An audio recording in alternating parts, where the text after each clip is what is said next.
$50,000 in card sales in 3 months. My dad, my brother, and me.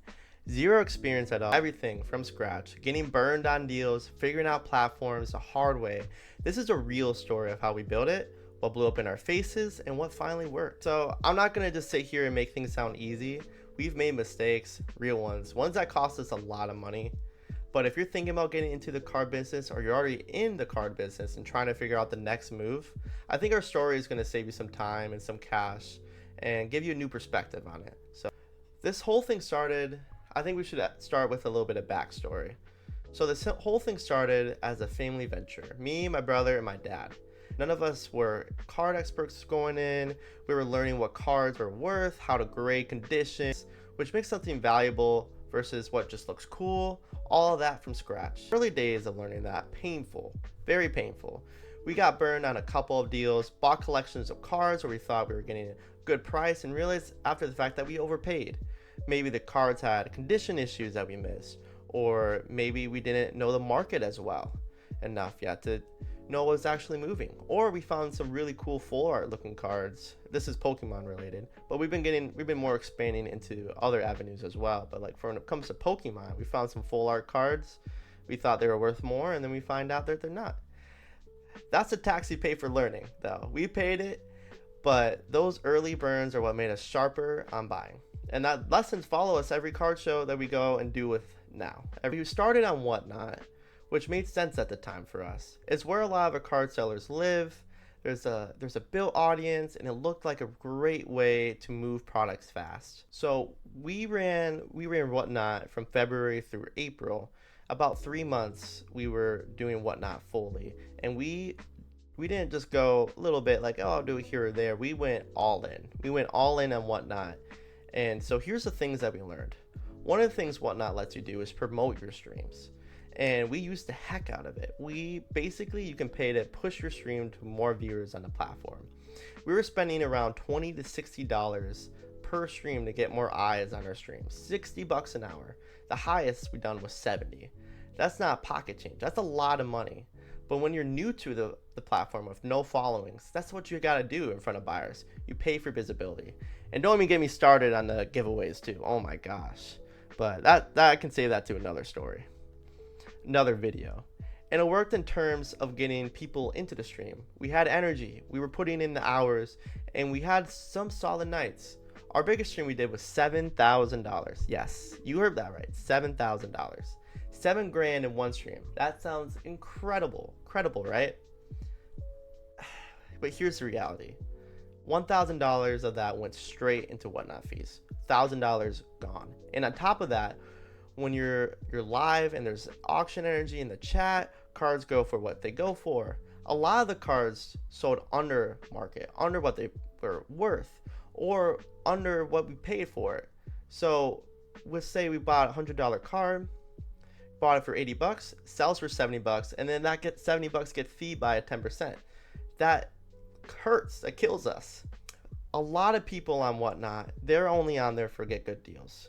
It's fun. I love that community aspect of Whatnot. I love being there, opening with people, selling cards, seeing everyone's reactions, all that fun stuff. But as this is me personally as well, people go on there for deals. People won't bid for market. People will bid around 70 to 80% of what market really is on a card. That's what we've noticed. If you do the math, $7,000 in sales, $1,000 in fees. A chunk of the cards sold below what their normal listing. The margins just weren't there the way it looked on paper. I'm going to show you the total sales right here. And that's not factoring the $60 an hour in promotion. Some streams were running 2-3 hours. That's another $120, $180 we do for like our bigger streams. The grind was too real. You prep the inventory, you go live, you're on camera, being entertaining, you pack and ship everything right after. It's a full production. My dad and my brother and I were doing it all together, thankfully, which was great. It made it work, but it was a lot of hours. And everyone's got lives, everyone's busy. So at the time that we spent into it and the margins that we actually got, it just wasn't worth it. And customer support too. There's people that try to scam you on there saying, oh, we didn't receive something or this happened, and then we find out they were lying.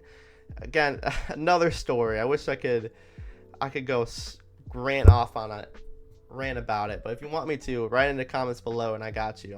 I'll tell you some crazy stories. Something had to change.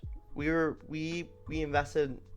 I'm actually not sure how much we invested. I think it was $50,000. We invested $50,000 in this business, and we are like, okay, we have to sit down and talk about this. We are losing money. So in April, we sat down, the three of us, and actually had to have a real conversation about what we want to do with this. Do we want to keep grinding whatnot and try to grow the audience, get the premier shop, get that extra badge in there, or do we go in different directions? What's the actual business model here? What did we want to do with this business? That meeting is when we decided to pivot. We were going to go try TCG Player first and see if the passive listing model made more sense for us. And eBay, oh my gosh, eBay was a game changer for us. We found real success. Last month or so now, sales been coming in like crazy. The sales were in there were amazing. And you don't have to promote anything. There's no pressure performing on camera. You list it at the price that you want. You factor in the fees, make it make sense for you. And then we've been selling successfully on there. We got serious about it. We went out and got scanners so we can process and list collections efficiently. Started buying bulk collections, sorting them, and getting everything listed. What would we do is we buy a bunch of bulk collections, run it through a bunch of algorithm. We scan through each card, condition, everything, and then we list everything based off market, because the scanner will tell us the market. We go over market by a little bit, and people can shoot offers. We get a little discount, bundle discounts, and we found that it worked. It worked really well. Today alone, we did $650 in sales today. Amazing. And we set them all at a profit margin. Of course, that's what you gotta do in a business. But we set it all at profit, and we were able to do that on eBay alone. March through now, we've been hitting card shows regularly as well, doing deals, buying collections, networking with other sellers. That's become a big part of how we source. But card shows taught us another hard lesson, and it connects back to everything I said about whatnot margins and platform fees. When you're at shows buying collections, you got to be strict, and I mean strict, about the percentage of the market value you're willing to pay. Because by the time you have to factor in eBay fees, if you're selling on eBay, or TCG fees, or if you're going to sell on whatnot, and you got to also do all the shipping costs, all the shipping fees, boxes, tape, all that stuff adds in. The math just gets tight really quick. I learned the hard way that being too generous on the buying side kills profit. We were buying at 85 to 90% at card shows.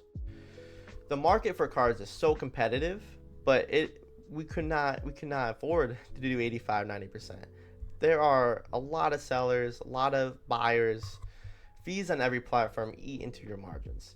If you buy a collection at too high percent of market, you might move every single card and still barely break even.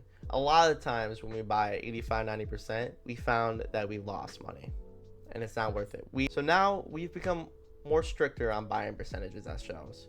We know our numbers. If a deal doesn't make sense at the threshold, we walk. That's what you got to do. You have to stay disciplined. Honestly, that's one of the most important things we built in this business. It's not exciting. It's not the fun part, but it keeps us profitable. And what I mean by discipline, I mean like keeping the buying percentage disciplined. Because it is so easy when you see a card that you absolutely love and want, and someone brings it in and wants to grab it for, willing to buy it. You can buy it right now for 85% of market, but I have to separate business and personal preferences. Like, you're gonna have a lot of bias when you're a seller. Like, people love vintage cards more, but vintage cards might not sell well on certain platforms. You might like modern cards more, but it might not sell better on selling platforms. We found that vintage cards actually sell really well on eBay. eBay is all around, it's a great platform. With our personal experience with selling cards, like, so when you're getting into this business, or if you're wanting to get into this business, or I think you gotta categorize. What you should do is categorize, okay, what platforms sell best for certain things. We have eBay as an all-around great place to sell. TCG, if you're looking for people that love the game, like card game itself, great game, by the way, you should play it. It's a lot of fun. If if you're looking for people like that, if you have common cards, list them on there. List it on TCG. You don't have to list it higher. Every platform has a 30-cent fee, but list it higher. That's personally what I would recommend. But I'm getting off topic here. The card show is where also relationship building happens. People remember you. Sellers know you, and sellers get to know you. Sellers get to know you. They know that you're legit. Building those connections, I find, are really important in the scene. Also having a social media platform, getting that up and going. We're trying to get our Instagram going, our YouTube going. So on YouTube, we're doing a fun challenge, daily challenge, where we're posting every day. I thought today it would be cool to make a video about like how the business has been going, creating that type of atmosphere, or talking one-on-one pretty much, or talking to the people, talking to the audience about like how the process of building this business actually was and has been, and what our future plans are, and what I recommend building a business, and what we've learned through the last couple months since building this business. And we've learned a lot, we've grown a lot, we've lost a lot, we've gained a lot. It's been amazing. It's been a great experience learning and growing and building this business. I would say, and like in summary of like what we're personally doing right now for the business, and what I personally recommend is how we got $50,000 in sales. If you're starting off, learn the card values before you spend $1. Look on Collector, look on TCG Player, look on eBay. Look on eBay, you can see all the recent sales for cards. If you look them up, you will get a good deal. Buy at 70 to 75%. I know the market's competitive, but if you're looking to buying or to selling on eBay, TCG Player, I would recommend 70 to 75%. I would also recommend going on Facebook Marketplace, looking up deals. Expand your horizons. We bought up all the card collections in our area. We expanded through the entire state, and now we're expanding to the East Coast. Not just a state, but the rest of the states. We're going to start traveling to buy collections and sell them. You can get some really good deals. You can meet people as well. And when you're at card shows, connect with people. Get to know people. You're in a community where everyone is doing the same thing as you. Everyone's learning, loving the same thing. So let's say you're into Pokemon. That's the main thing we're doing right now. But we're going to expand where we're going to go into all bunch of different cards. Like this is card landing, where you can do sports, Magic, etc. But if you're going to card shows, I recommend getting to know everyone, talking to everyone, be friendly, like be nice to everyone. Because networking and meeting these people, like, is a lot of fun. It's awesome.